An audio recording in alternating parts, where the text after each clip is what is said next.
If you can make it in Chicago, you can make it anywhere in the world, right?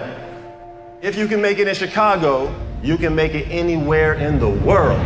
Fighting out of the Chatham corner. We got Jahmal, activist in Chicago. Y'all wanna rumble? Let's do it. Jahmal represents Chicago in a real way. Even with the dark cloud that hovers sometimes, you cannot keep the sunlight out. Where are you gonna get the money from to start a nonprofit? My mortgage, that's where I get the money from. He has a view, and he's put his stake in the ground to try to make a difference. And he's not on the sideline complaining about what's not happening.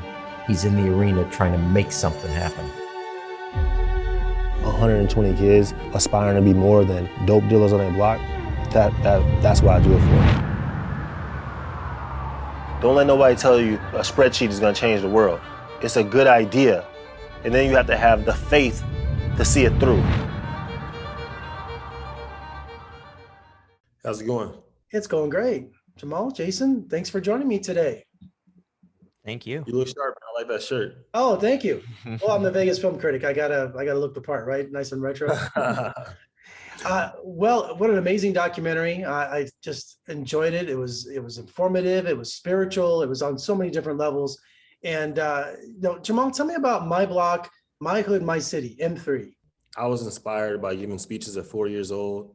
And my dad used to play Malcolm X in the house and used to play Martin Luther King. And my mom took me to church 3 times a week to give speeches. And I wanted to be like, I wanted to be smart like those guys. I wanted to be important. I wanted to stand for good things. I wanted my life to be, I grew up around a lot of drugs and around a lot of poverty. And the only thing I was ever good at was being positive. And so when I graduated college, I wanted to continue to be positive in my community at Chatham. And that trying to be positive led me to seeking advice from older people and aldermen and community members, and just trying to, so when My Block, My Hood, My City is we take care of people no matter what. If we don't have, like, my best quality is my agility, and I don't have a program, but I'll create an initiative tomorrow based upon whatever happens. It could be a snowstorm, it could be a heat wave, it could be a shooting, it could be whatever. I'm gonna like bank on the fact that I can garner support and try to help in a positive way. And that's kind of what My Block, My Hood, My City really is, actually. And Jason, how did you approach Jahmal to be featured in the documentary? Yeah, I was a supporter of the work that Jahmal was doing, like as far back as 2015. I think that like it's easy to get lost in like big sweeping programs. What you can't get lost in is making change on your own block, like real tangible difference in your own neighborhood. And so I wanted to find a way to support Jahmal in his program. And I had a show here in Chicago at the time. And I booked Jahmal and some of the teens in his program for the show. And we were talking afterwards. And I pitched the idea of doing a film about the work that he was doing and some of the teens that were benefiting from it. And we certainly didn't know at the time. I didn't know at the time, what Jahmal was struggling with in terms of, funding his program and things like that, things that ultimately became the real obstacles that you see in the documentary. But he agreed to do it and to open his life to me and my crew and to be vulnerable. And so we had that conversation in 2016. And then by February of 2017, we were shooting the film. And, Jahmal, I love the line, there's more to life than the block you live on. What has been the most popular experience for your kids in your neighborhood? The most popular. Or the most positive or most popular, yeah. Yeah, I would say just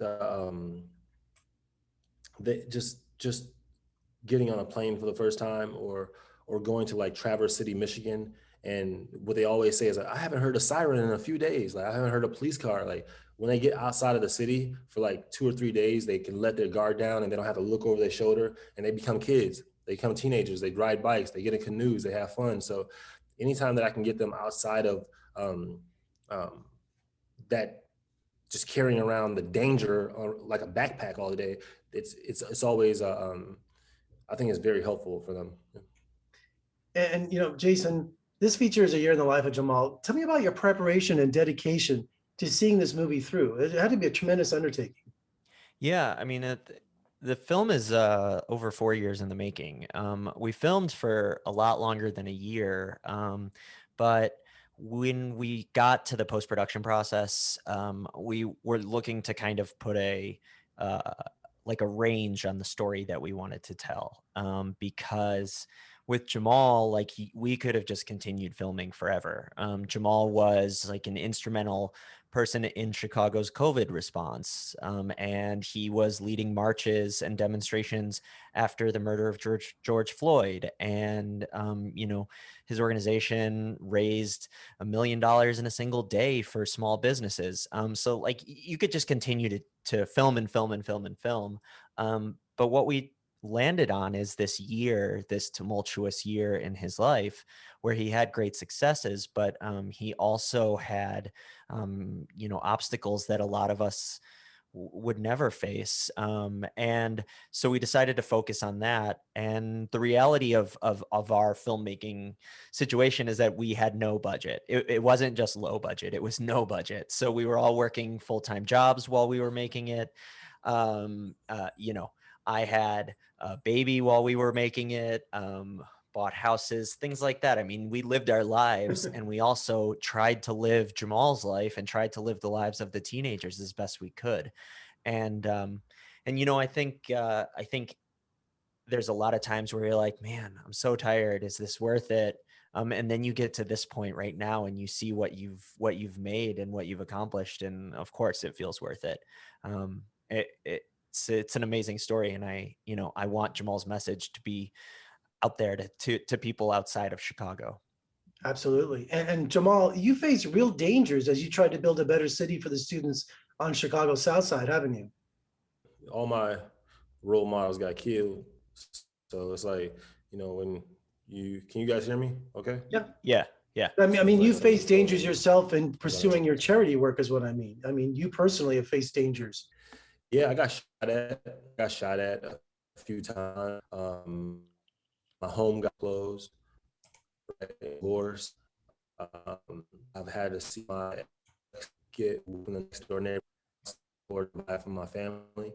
I sell books downtown on the corner when I got laughed at every day, mocked every day, wanted to quit every day. And Jason, 150 hours of footage to sift through. Was there anything you wish you could have included in the documentary that didn't make it? Well, yeah, I mean, like I said, there's lots of things that we decided not to use in the film in order to kind of cap that story at a year. Everything from like small interactions that the teens had with their grandma or with their mom. That's, those like kind of really wonderful everyday interactions that, don't fit into a 90-minute film. And the one part that I really wish we could have found a way to work in was Jahmal still remembers his kindergarten graduation speech. It's kind of the mantra for his life, and he still knows it. And I just couldn't find a way to work it into the film, but I really love it. It's preschool, Jason. It's preschool. Oh, preschool, not even kindergarten, preschool. Yeah. We, the class of 1988, are determined to be our best at whatever we say or do. We'll share a smile and lend a hand to our neighbor, because no matter what, we'll be the best in a lifetime. And my mom taught me how to do the hand gestures. My dad says I wrote the speech, but I know he's lying. He probably wrote that speech. But anyway, I stayed through that. It became like the North Star of my life. So. And finally today, Jahmal, your dedication to others in your community, it's impacted your marriage and your financial situation. Have you reassessed your priorities? Because I know when I do charity work, it's like a drug. It's a rush. You just get this satisfaction. And you just, in your situation where you're doing so much, I can totally see how you can become tunnel vision and just keep getting that reward. Yeah. No, man, I was wrong. There's no way around it. Like I was very driven and moving in my purpose. And I was just flat out wrong. I put my family through a lot of stresses. And if I could do it all over again, I'd still be focused, but I'd be less judgmental for people that didn't want to follow this path. and I would be I would take my time. But yeah, man, I failed a whole lot, and I hope my struggles with things allow people to be on the path to the truth for themselves. But I agree with you. And finally today, guys, your film, it's at Slamdance. How does that feel? Are you guys excited? Yeah. I mean, it's amazing. It was it was incredible to hear that, and then to hear that we were one of 8 of over 325 feature doc submissions is that's like a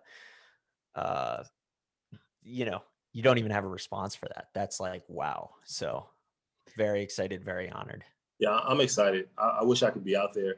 I really wish I could go out there, but yeah, I'm embarrassed, because I don't like obviously failing on national TV. But at the same time, there'd be nobody that I want to fail in front of more than Jason, because he tells the story so well, and he didn't let me be fake. He captured my realness, and so I'm happy that future organizers and social impact, entrepreneurs will be able to watch this film and take my vulnerability and use what they can and don't do something that's crazy. Jahmal, a lot of words come to mind to me when I think of you. Failure is not one of them. So congratulations on all your success. And I think you have a bright future. I can't wait to see what you do next. And also, Jason, what an incredible documentary. So thank you both for joining me today. I really enjoyed it. And we'll talk again soon. Enjoy Slamdance. Thank you. Thanks for watching the film. Yeah. Take care.